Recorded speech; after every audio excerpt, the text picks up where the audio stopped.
6 weeks later, I was enrolled in massage school and thought I will go to work for myself from day one, and I will never have anybody tell me again that I don't have a job.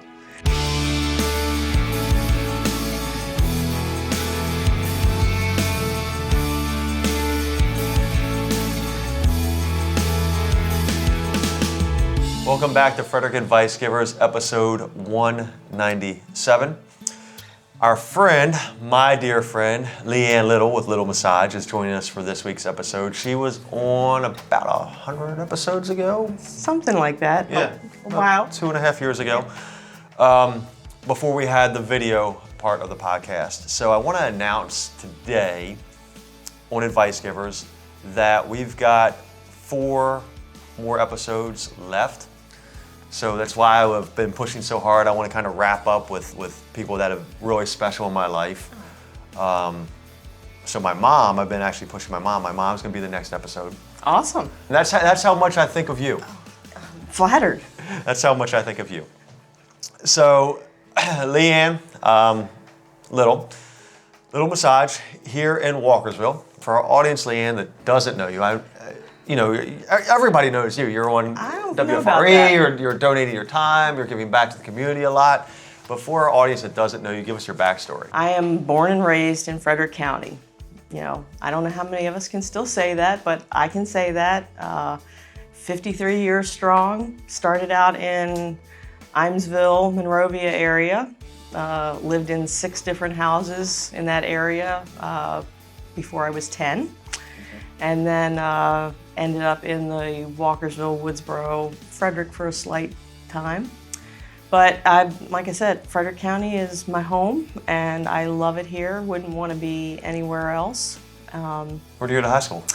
I went to Walkersville, which is fabulous because my office is literally right across the street from Walkersville Elementary and High School, which was perfect when my daughters went to Walkersville High and played field hockey.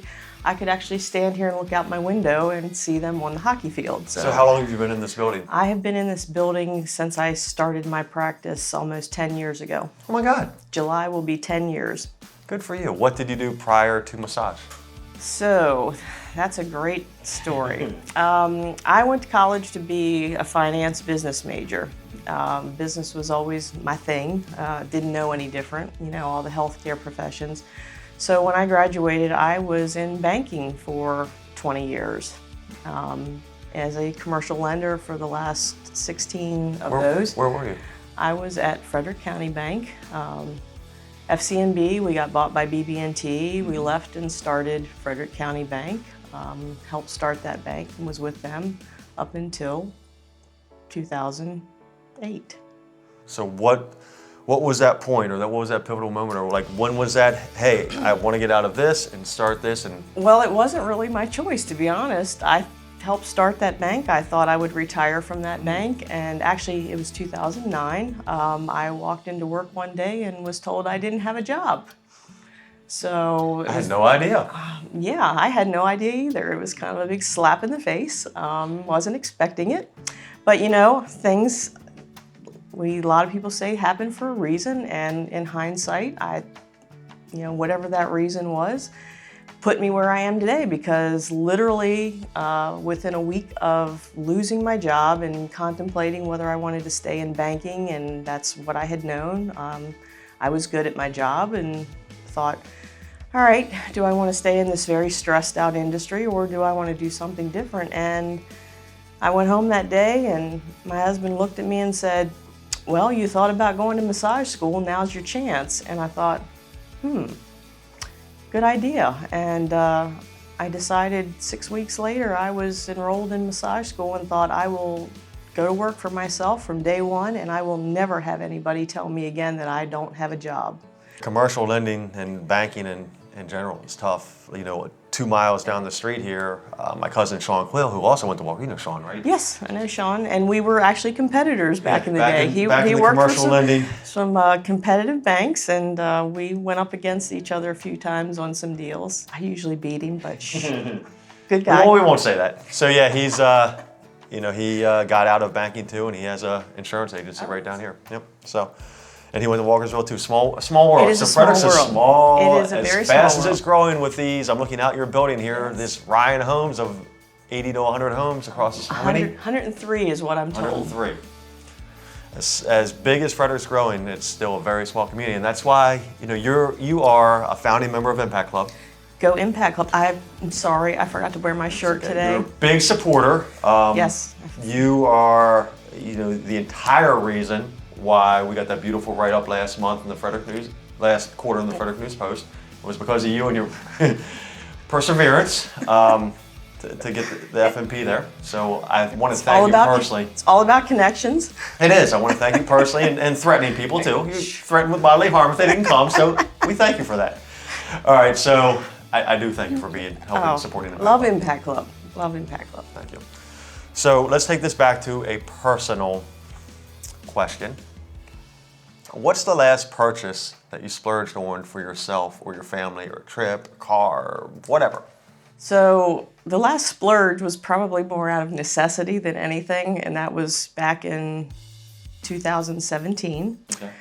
After driving my Honda Odyssey minivan for 15 years and 238,000 miles, it was time. Let's just say it was time for the wheels to fall off, and so I bought myself a new used vehicle, and I upgraded to a Honda Pilot, no longer the mom minivan, which my daughters were thrilled. So that was a splurge because I hadn't intended to buy a big SUV, but it worked out, and awesome. So that was probably my necessity splurge. Awesome. That was fun. So Leanne, what hobby or interest could you spend hours doing? Hours. I know, like, you're the Christmas Cash for Kids, like you're there at WFRE, you're there for... It's WFMD. WFMD. FRE does Toys for Tots. FMD does Christmas Cash for Kids. Let me just clarify. Okay. They're sister stations, but they do support separate charities, which is great. And you take off half of the month of December, so, right? Christmas Cash for Kids is something very near and dear to me. It comes once a year. It's always the week after Thanksgiving, so everybody knows when it is. And I've got my clients trained that they know come that time of year, they need to have their appointments booked because I am MIA for an entire week. So when I was in banking, I wanted to volunteer, but it was kind of hard to take off work for an entire week. So, being a business owner, being an entrepreneur, now you come from a unique background because you do have the business mindset. Like the numbers, that was your forte. You were giving out loans, you were managing portfolios. In the last 10 years, what's that drive inside of you? Because you go to a bank and you get paid, 40 hours a week or whatever you work or commissions. But what's that drive inside of you? Because you have to be self-motivated to be an entrepreneur. What's inside of you that keeps you going? My family. Okay. Like I said, I have a husband, 2 daughters. They're out of college now and self-sufficient. We're officially empty nesters now.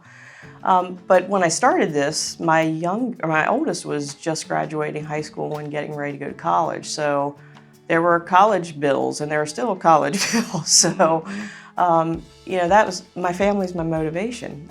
We're very tight. Both my daughters played sports and played field hockey in college. So the drive for me was to be as successful as possible because I wanted to be able to travel and go to their field hockey games. We're very fortunate they both went to fairly close What schools. college did you go to? My oldest went to McDaniel, and my youngest was at Shenandoah University. So they were close enough, but that my husband and I traveled. I don't think we missed a game. We a couple times had to split when the youngest was still in high school and the oldest was in college.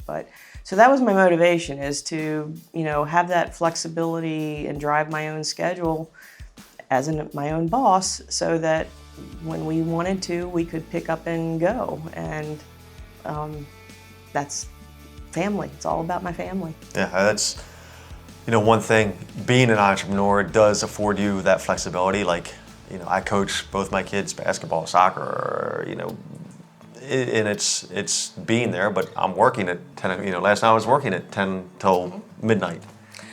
It's tough because it's all about choices, but you've got to find that balance of being an entrepreneur and being there for your family. Because one of the things I've learned is, especially growing up in high school, I was a 3-sport athlete. My husband was an athlete. And then traveling to college, well, when the kids get to college, it's not always possible. We get that.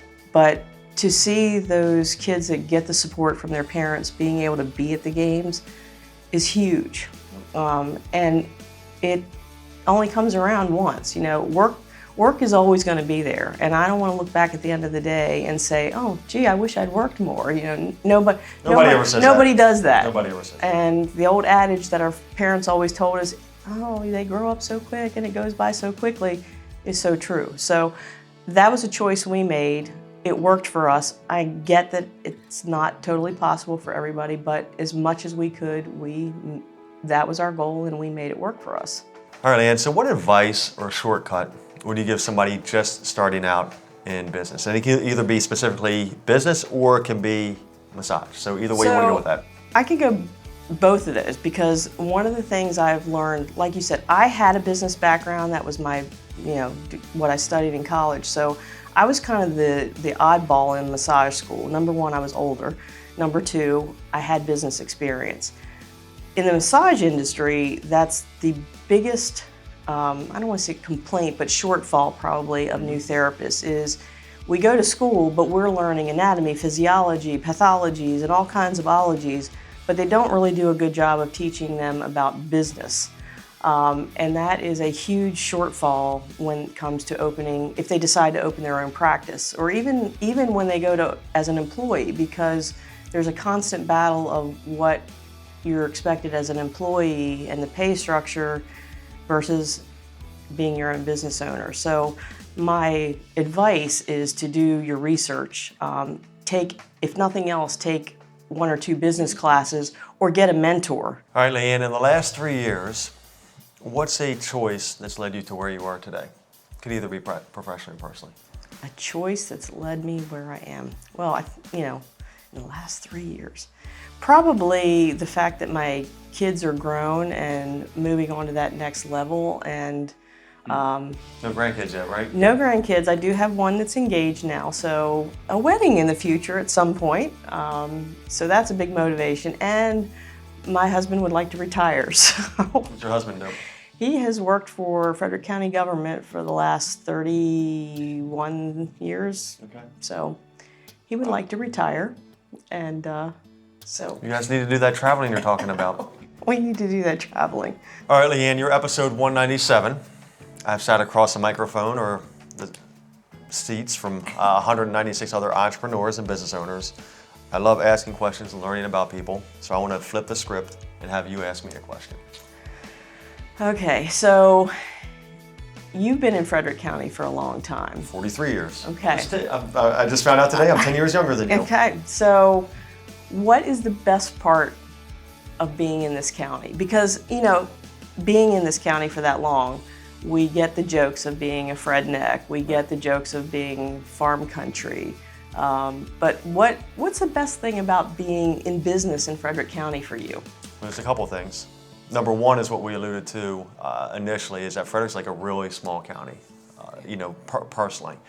But it's really supportive of small businesses. As we know, and I'll segue into this, as we know from the Impact Club, having the largest Impact Club, there is a group, and it's growing, but there is a group of people that really want to give back, really want to do good. Frederick is probably the number one dense for amount of nonprofits.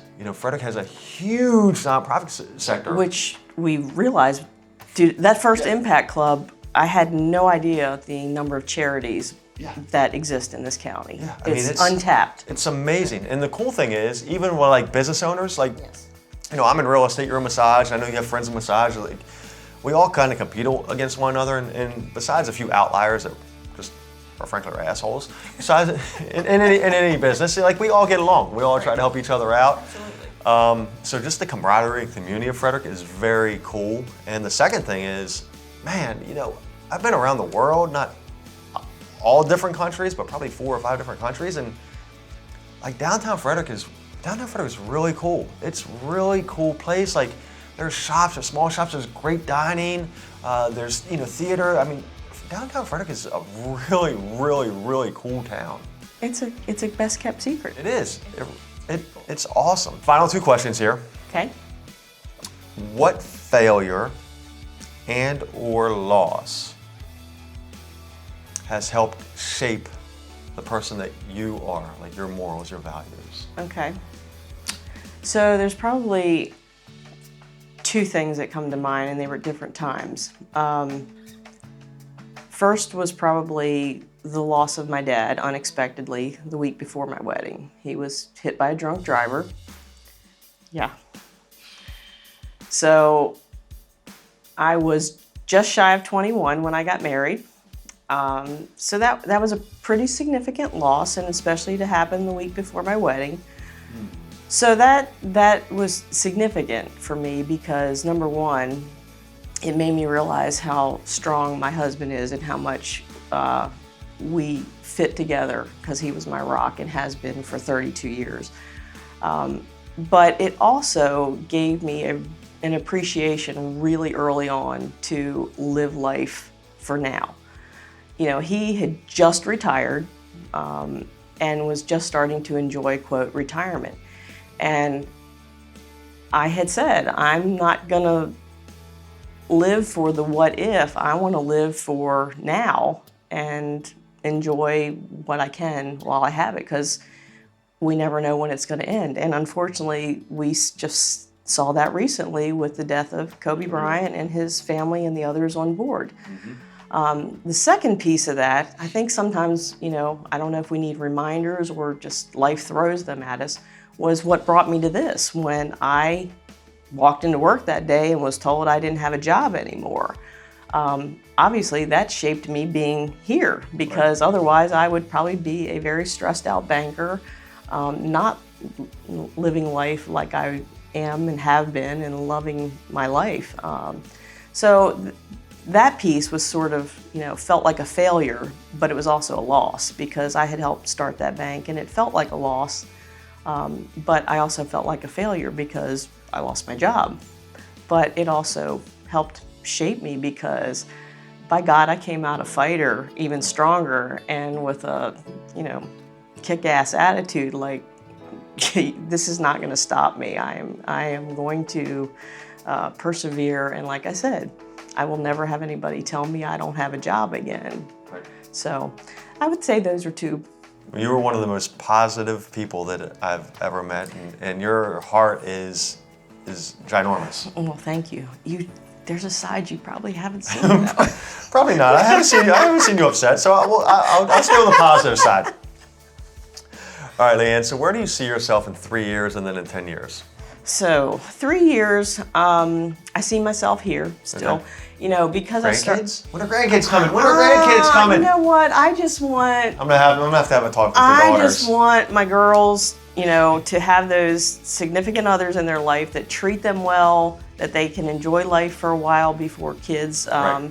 Rick and I were married for 5 years before the first one came along. Now, not by plan necessarily, but. I want them to get to know each other first, and they, both have special men in their lives. Like I said, one has a fiance.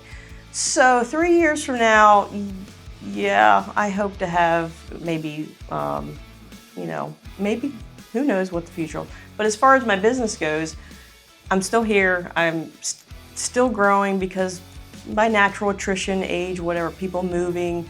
So I love getting new clients and following my clients in their lives. But I'm still going to be here because I'm not ready to retire yet. Now, 10 years from now, I would like to be retired at the beach. So tell us where you're located specifically, address, how they find out more about you. Do we do walk-ins? Do we call? Where do you set appointments? Do you take insurance? Stuff like that. Okay, so I am a solo practitioner, so I am by appointment only. I'm located here at 8701 Antietam Drive in Walkersville. which, like we said, is very easy to find. I'm in the McLaughlin Chiropractic building. It's this beautiful white farmhouse that sits right across from Walkersville Elementary and High School. You can find me on Facebook at Little Massage, Leanne Little. The easiest way to get me, though, is by phone, texting. I'm a texter. When I'm in session, I don't really have time to check voicemail or emails. I do have those, but 301-514-9888, you can shoot me a text, and I'm very responsive with those. I'm embarrassed to say my website is still under construction after all these years, because honestly, my business has been word of mouth, right. and it has served me well. I do not take insurance formally. I have people that have, usually because it requires a prescription, and a lot of people don't know that, but I can give receipts for people that want to submit to their insurance company for reimbursement or through their flexible spending account or health savings accounts. So. What are your hours? Are there times or? So because I am by appointment, I am here Monday through Friday from 10 a.m. to anywhere from 8 o'clock. It really depends on what clients I have booked that day and how they're stacked and how long the sessions are. So I could be here that entire time, or I could have stuff at the front, at the end, as to when I start, stop. So the best thing is to just give me a call, give me a shout out, and see what's open. Listeners, viewers, hope you enjoyed Leanne Little Massage here in Walkersville, episode 197 of Frederick Advice Givers, and we are out.